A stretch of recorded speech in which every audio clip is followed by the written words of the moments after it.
Boa tarde. Agora vamos testar aqui com o celular, já que o notebook não funcionou. Vamos ver se vai ter áudio, se vai funcionar o áudio aqui. Deixa eu ver aqui. Tá funcionando? Não tá funcionando? Boa tarde. Tá funcionando. Agora vamos testar. Agora nós temos áudio aqui. Só que aí vai ser um pouquinho mais difícil de acompanhar. Agora sim, aqui o Juliano tá falando. Vai ser uma transmissão com o celular, primeira vez que eu faço no celular, tá? Pessoal, na verdade assim, eu tinha iniciado antes, eu não sei o que aconteceu com o notebook, eu não sei porque cargas d'água não funcionou, tá? Nossa conversa semanal, né, hoje ela vai se intitular Militância, tá? E eu não falo aqui no sentido, nem uma questão de me intitular nada de supra-sumo, acima, melhor do que ninguém, não é isso, né? Mas eu percebo que muita gurizada interessada e engajada, inclusive às vezes com uma série de pressupostos do país, do campo progressista, ela nas redes sociais ela tem algum engajamento, né? Aqui o Jackson, deixa eu ver. O Jackson, ótimo, seria. Se me permite, tem microfones ótimos, no seu caso seria ótimo, já escolheu esse tipo de plano. Enfim, aqui eu não consigo ler, ficou pequenininho, não estou conseguindo ler a mensagem do Jackson. Mas enfim,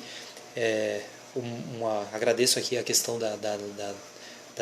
dos colaboradores aqui que avisaram que estava com problema. Eu estava falando da questão de militância, né, de redes sociais, enfim, e que por vezes se referem ao campo da esquerda como uma entidade que está num outro plano, né? Eu vejo por vezes as pessoas dizerem a esquerda tem que fazer isso, porque a esquerda não tem que fazer aquilo, porque o PT não tem que fazer isso, porque o PSOL não tem que fazer aquilo, porque o PCdoB não tem que fazer aquilo. Na verdade, assim, eu não estou dizendo que os partidos eles têm que ficar imunes a nenhum tipo de crítica, enfim, não se trata disso, não se trata de crítica alguma, né? Não é que eles sejam imunes a essa crítica e nem que isso seja apenas isso, mas o fato é que nós precisamos transpor para o campo da prática, da praxis, né?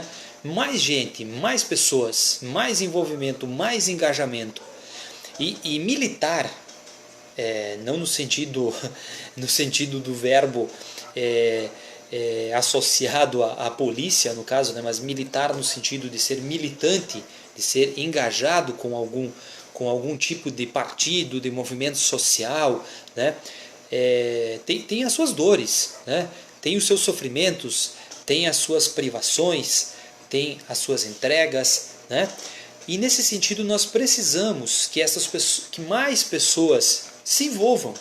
E o se envolver não é necessariamente se filiar a um partido, o se envolver não é necessariamente se colocar à disposição para ser candidato por algum partido do campo de esquerda, seja o PT, seja o PCdoB, seja o PSOL, e seja o PSB, seja o PDT, seja a Rede. Aqui eu já estou alargando, né, o campo, seja no extremo, no outro extremo o próprio PCO, enfim, não significa necessariamente, né, não significa necessariamente ser filiado ou ser candidato, mas também se colocar a esta disposição para construir candidatura nos municípios, essa enorme dificuldade de conseguir candidaturas jovens, de conseguir candidaturas de negros, de indígenas, de mulheres, né? De colocar de fato, por vezes, aquilo que é uma militância da rede social ou de algum movimento identitário, de algum movimento de luta do bairro e tal, e que isso se materialize com representatividade parlamentar. E a representatividade parlamentar ela passa por partidos. Gostem ou não as pessoas, gostar de partido, né, é devolver a política, a boa política, a salutar discussão sobre política. Porque a antipolítica nos reservou um político profissional de carreira de péssima qualidade, né, que é o Bolsonaro, ser presidente da República. E a antipolítica continua nos colocando figuras desprezíveis, né, absolutamente desprezíveis, como o ministro Sérgio Moro, como Luciano Huck, né, que é um animador de auditório, né, que eles se coloquem como potenciais candidatos e que estejam, inclusive, bem situados nas pesquisas, bem situados nas pesquisas. Tá? Então, nesse sentido, esta conversa semanal é um chamamento para este tipo de engajamento, para este tipo de envolvimento que a militância, né, quando se refere a dizer à esquerda, que isso seja também pragmático, isso seja prático, as pessoas se sentirem parte. Nós somos parte da esquerda, então não adianta delegar ao PT, ao PSOL, aos dirigentes a construção partidária, porque nós temos inúmeros municípios desse país, né, e que nós temos dificuldade de encontrar pessoas para dirigir os partidos. Tá? Aqui eu quero, o Juliano já tinha dito, né, que está funcionando o som agora, né? O Nédio, boa tarde, voltando ativa, abraço ao Nédio. Ontem nós estivemos junto aí com o pessoal, com nossos companheiros, né? Aí com o Wilton, com o Nédio, com o Lucas, com o Anderson, com a Marineiva, com a Solange, enfim, com a Karina, né? Uma série de companheiros, né? Com o seu Jorge.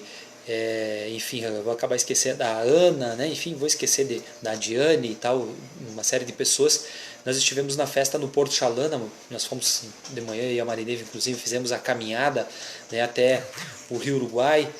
Muito bonita a cerimônia, né, de Nossa Senhora dos Navegantes, no caso, bem esse sincretismo brasileiro de tolerância, né, de você mesclar uma santa católica com a Iemanjá, né, dos cultos africanos, não é?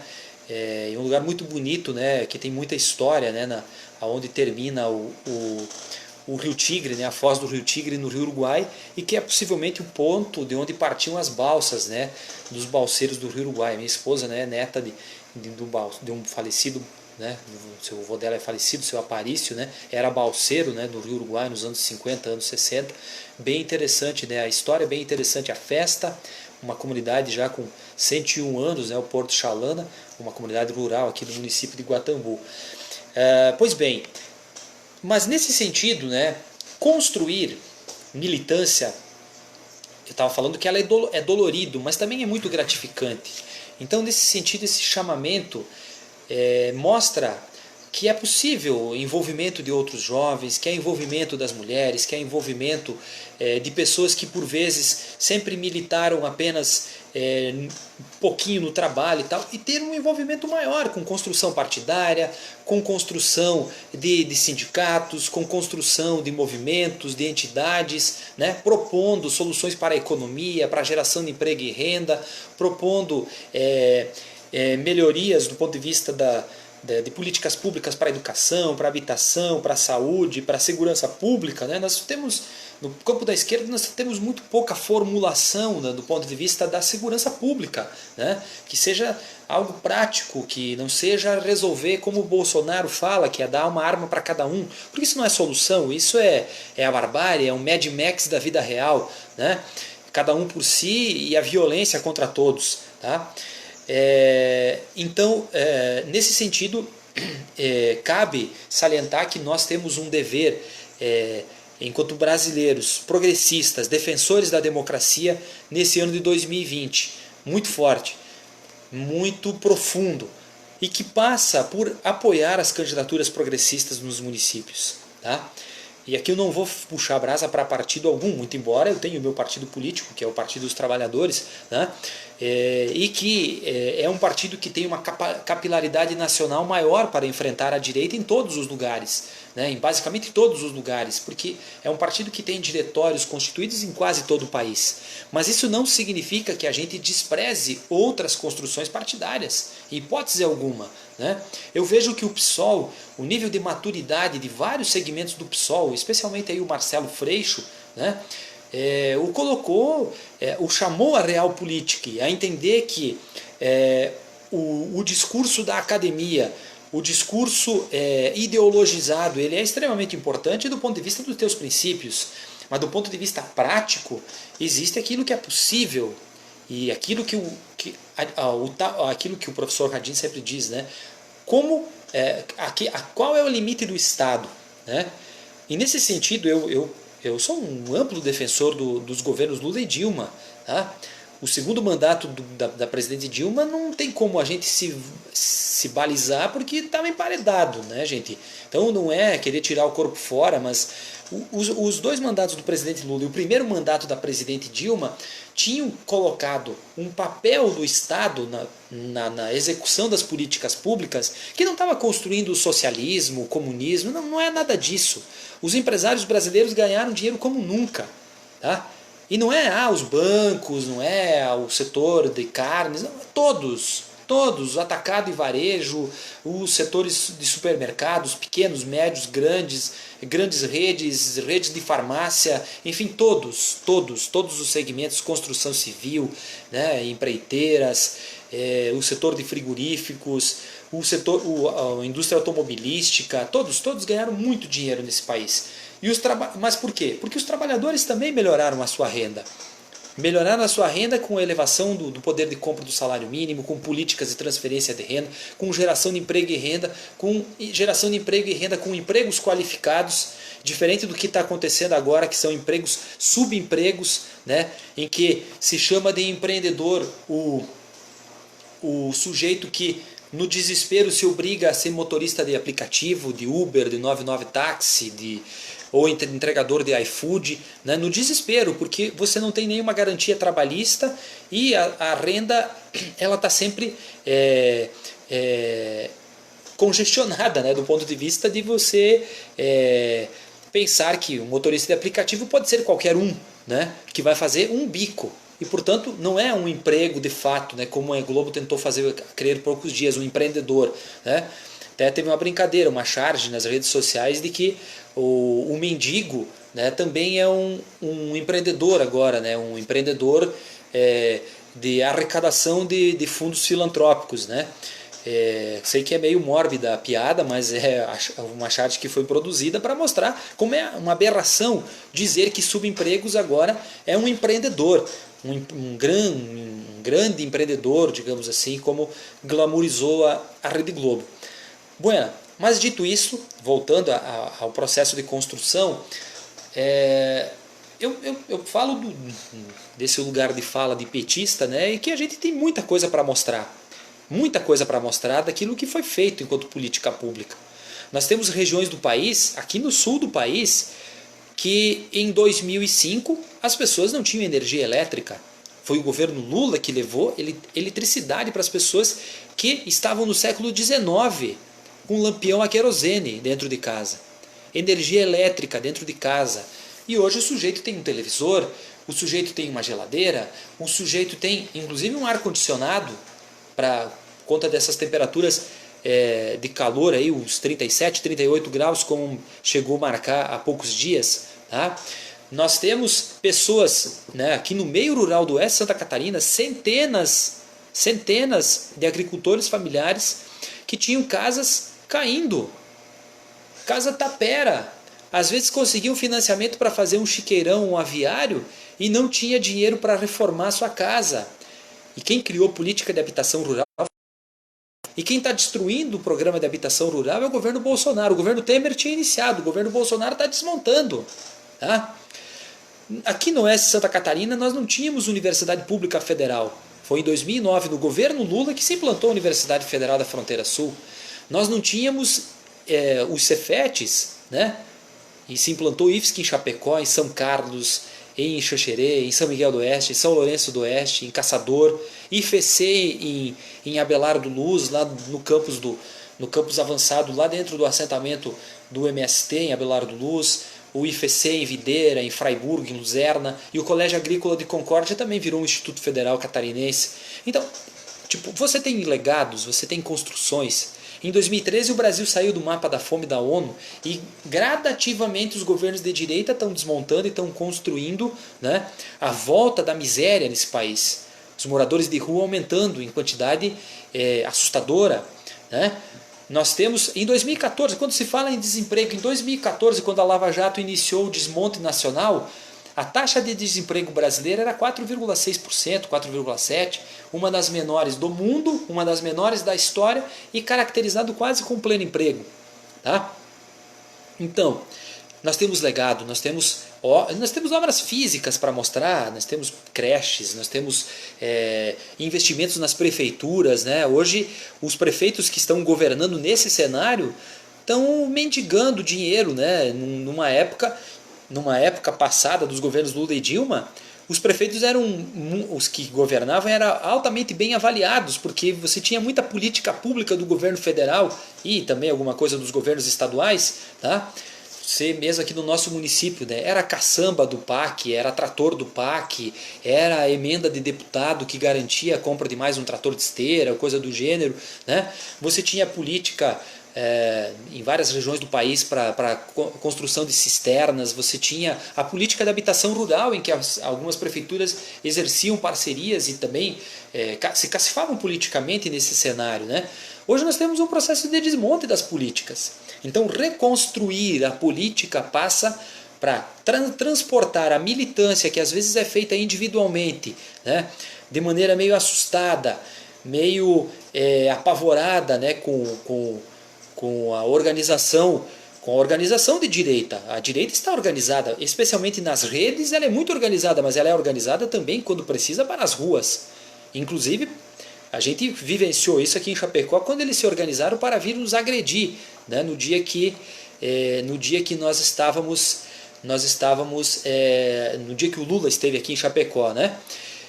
Então, quando eu falo isso, não eximamos a rede social. Aliás, acho que aí cabe sim uma crítica construtiva ao campo da esquerda. Há uma dificuldade de entender que as redes sociais são comunicação, tá? Por exemplo, o Haddad, com um sujeito que fez 47 milhões de votos, ele e a Manuela, ele tinha que fazer bombar as redes sociais. As redes sociais dele tinham que ser uma referência, né? E do ponto de vista de engajamento ainda é muito fraca. Mesmo o Lula, né? Mesmo o Lula que tem um nome, né? uma construção, uma força e um peso social gigantesco, né?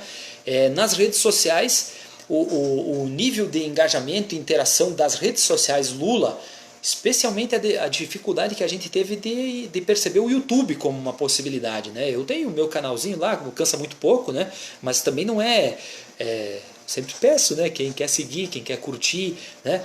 Mas eu digo que é no sentido de usar mais as redes, todas as pessoas, todos os militantes, e inclusive os grandes quadros que deveriam pautar essa discussão.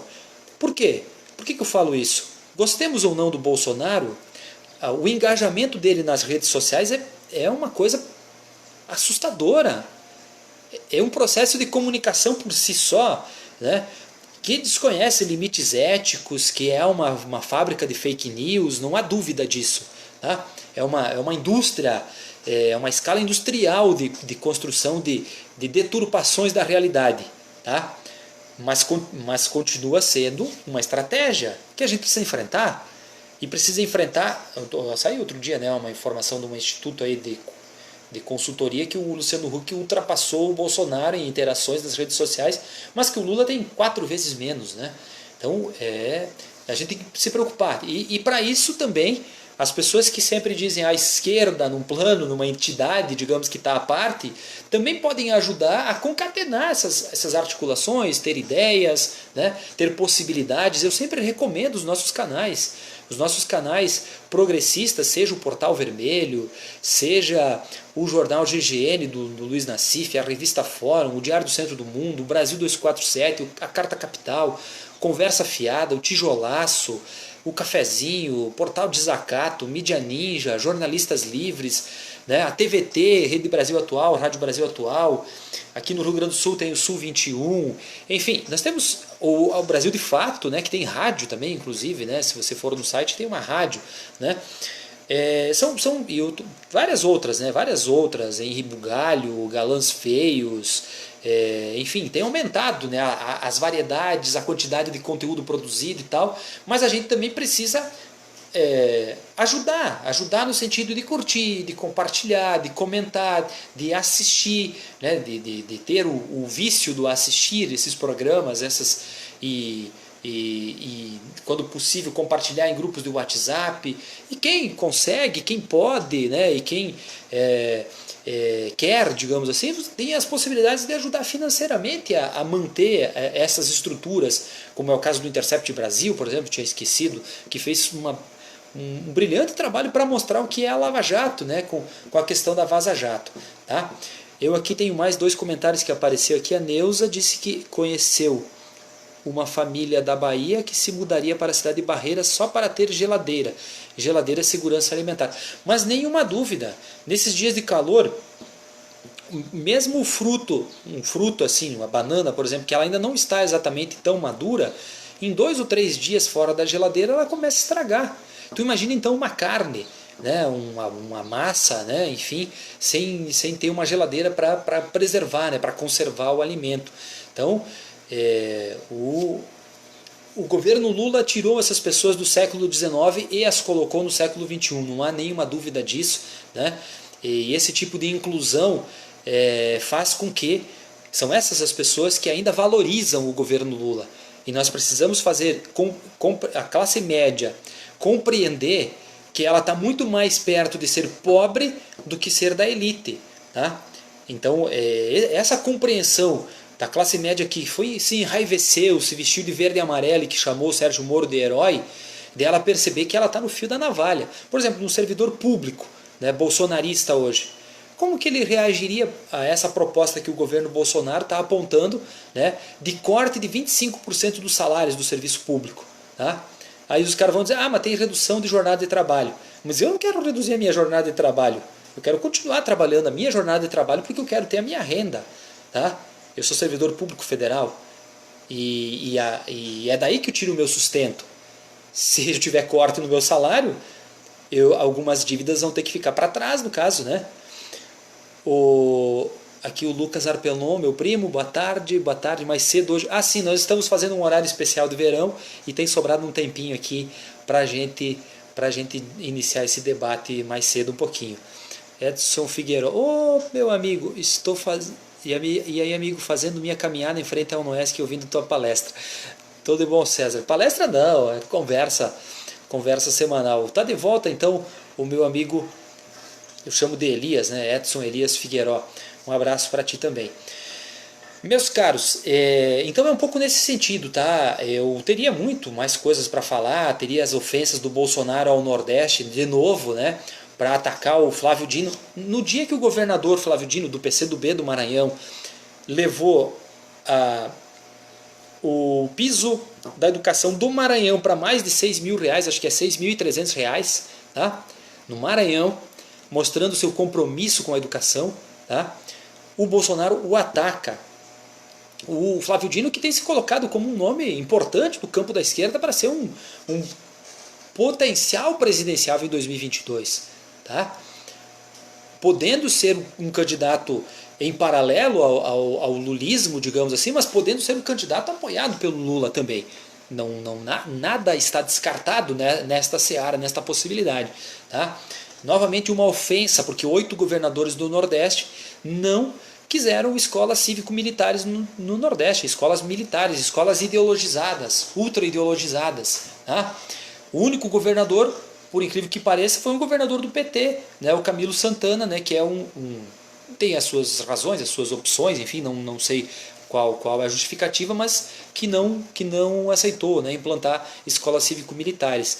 Está sobrando muito para Goiás, né, aquele atraso escravocrata, né, que é da família, né, que foi acusada de trabalho escravo, né? O Goiás é governado pelo Ronaldo Caiado, né, uma família que teve acusação de trabalho escravo nas suas propriedades, no Amazonas, né, que tem aderido muito nesse sentido. E, obviamente, no centro-sul do país, aqui tem mais alguns locais. Né?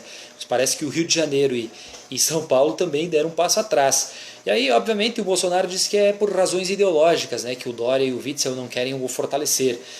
Mas o fato é que tem feito água, né, algumas dessas iniciativas. E a gente podia falar de muitas outras coisas, como abandonar brasileiros e depois voltar atrás, no caso, né, a questão do coronavírus lá na China, a questão ultra-ideológica de não saber responder nada nesse país, não saber governar, não saber tomar uma iniciativa que se proponha a construir um país melhor, mais justo, para que a gente pudesse dizer, olha só, né, para ter alguma coisa para a gente elogiar o senhor que por hora é nosso presidente, né, mas não tem, e aí quis focar um pouco nessa construção. Teria tanta coisa para se dizer, mas por hora mantemos nisso, né? Podíamos falar de novo do Democracia em Vertigem, né? A ciumeira aí do Pedro Bial com a Petra Costa, que Petra Costa foi entrevistada em canal de TV dos Estados Unidos e ela teve uma boa repercussão da sua entrevista lá. Tínhamos muita informação, muita questão para falar, mas vamos situar nessa questão.